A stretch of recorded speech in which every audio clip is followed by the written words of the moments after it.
Tā, no Latvijā ir ieradies Mazda MX-5. Cik te šodien ārā grādu ir, kā ar kabrioletu brauksiet? Grādi 9 grādi. 9 grādus. Tātad Latvijas... Bet viss jau ir atkarīgs no krāsmaņas spējas.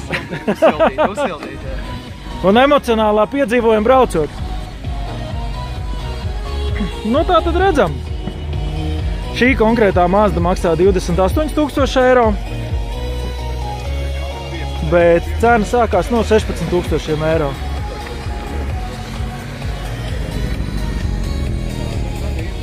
Šodien trīniekos testa braucienu.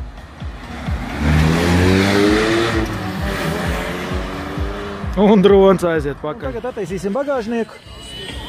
Nu, bagāžnieks ir lielāks nekā i8 BMW. Forši. Tāda klaviera vāciņš.